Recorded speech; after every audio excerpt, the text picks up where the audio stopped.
Well, good morning. I'm Brian Reagan. This is Tyler Kelly. Welcome you to Mornings with Brian and Tyler. And today we are dealing with the parable of the mustard seed. And I'm going to take Matthew 13, 31, and 32. Then Tyler will read from Mark, and I'll read the other one from Luke.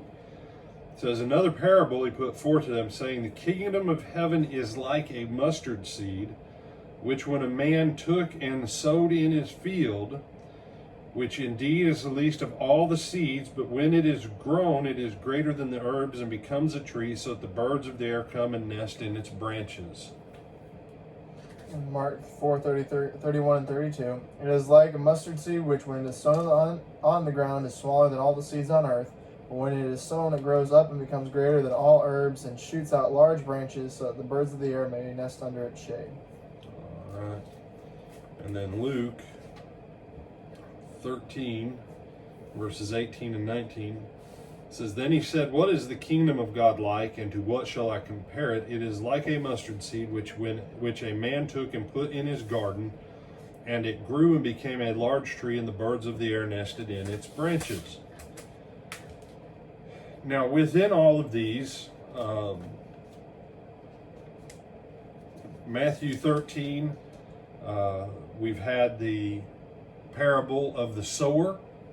Mark chapter 4, we've had the parable of the sower. The reading in Luke is separate from the parable of the sower. But the point still stands valid. What do you do with seed? Tyler? You sow them. You sow them. You plant it. And so he says here, the kingdom of heaven is as if a man should scatter. I'm reading from Mark. The kingdom of heaven is as if a man should scatter seed on the ground, verse 26, then verse 30. He says, "To what shall we liken the kingdom of God, or with what parable shall we picture it? It's like a mustard seed, which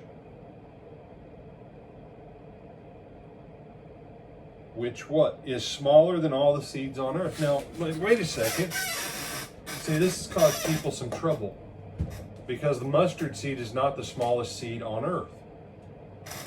But that's the problem with a parable. If you miss the point of the parable and you get hung up on aspects of the telling of it, you'll never understand it. The parable is about the kingdom of God. How do we understand the kingdom of God? It's like a mustard seed that you plant. That this kingdom, which is a seed, is the smallest kingdom on earth. No, he says it's the mustard seed. The mustard seed is not the smallest seed on the planet.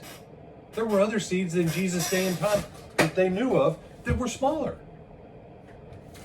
But in comparison to Rome, is the kingdom of Jesus smaller? Yep. On earth it is. In comparison to any of what the Herod grandchildren or Herod the Great, in comparison to what any of them ruled over, is the kingdom of Jesus smaller? In comparison to Celtic tribes of France, of Wales, of Ireland, of Spain, most of whom didn't know how to wear clothes, take baths, or, cook their food worth anything. Were any of those tribes, still most all of them, bigger than the kingdom of Jesus when he's saying this? Yeah. You got one guy who's a king who's been proclaimed that he's the king. That was John's job. The king's coming, the king's coming. But the king, he's marching toward his coronation. So he's the king in waiting, if you will. And he's gathering subjects. And he's got 12 members of his kingly cabinet. You say, wait, that sounds like King Arthur in the courts and the Knights of the Round Table. Yeah, they took that from Jesus and the 12 apostles. Because King Arthur originally had how many knights on his round table? 12. Yeah, all that Arthurian legend stuff. Yes, there was a king named Arthur. He did have a lady whose name was Guinevere, because she was Welsh too. Arthur wasn't English, he was Welsh. Shh, don't tell the English that. So is Guinevere. That's how you say her name. We say Guinevere, but it's Guinevere. But that's beside the point. And then he's got maybe another 70. You realize Jesus doesn't even have enough to go toe-to-toe with a Roman centurion? So when he says it's the smallest one, he's right. But when it's sown into the ground,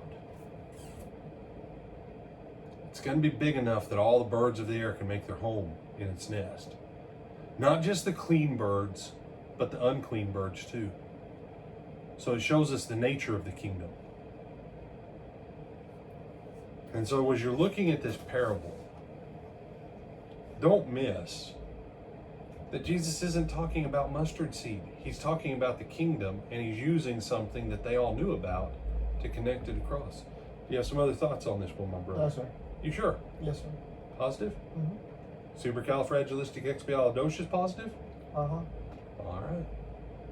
Well, with that, I'm Brian Reagan. That's Mary Poppins, and we'll see you this afternoon.